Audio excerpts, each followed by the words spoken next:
Hello, Dagupan City National High School. This is Michael Henry P. Baltasar, your Physical Education and Health 12 teacher.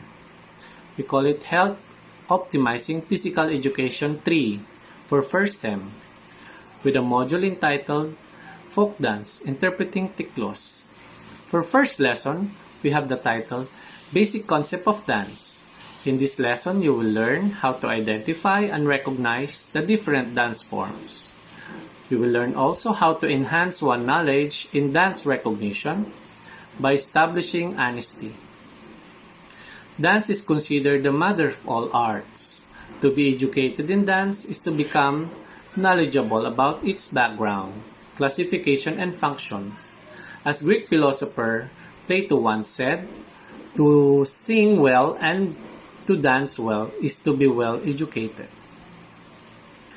Let's proceed to classification of dance forms. Number 1, ballet. The highly disciplined and modified stage art of ballet is based on a century-old tradition of movement skills. It has a repertoire today that is drawn from the classical performance side with the most contemporary themes and choreographic approaches.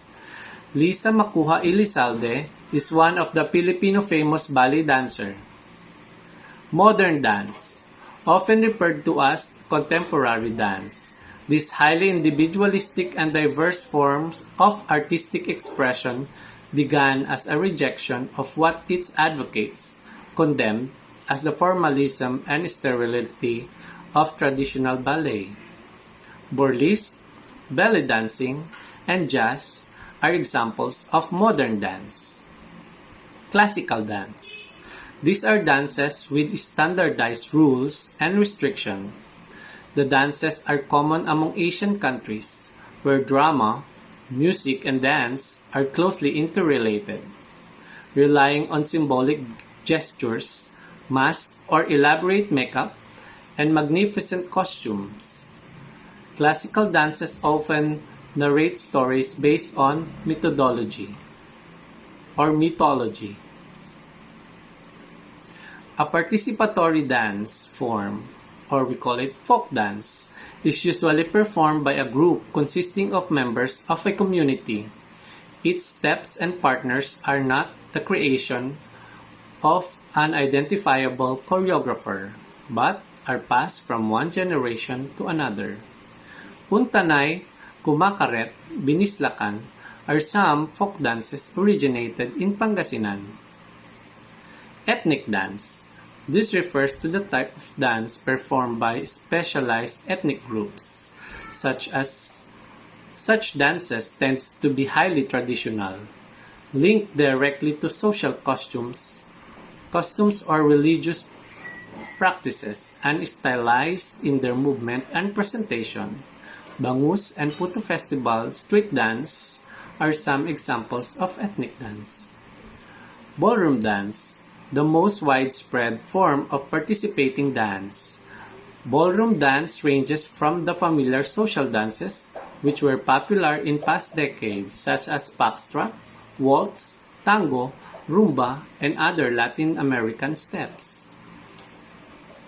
Number 7, exercise dance. These include several forms of dance which are commonly performed for fitness purposes, but which contain elements that are indistinctly dance-like. Examples are Zumba and aerobics. Dance drama.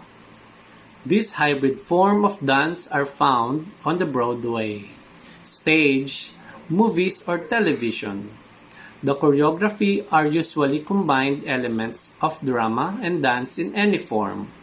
It tends to be bright and highly polished form of glamorous entertainment that are visually pleasing to a broad audience.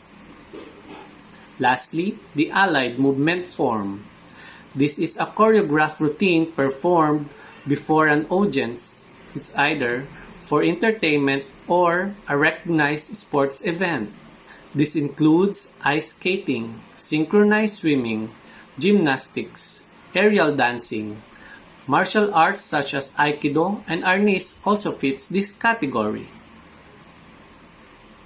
And for activities, for week 1, for this lesson, answer practice time on page 10 using your module. And for week 2, answer learning activities on page 11 and 12.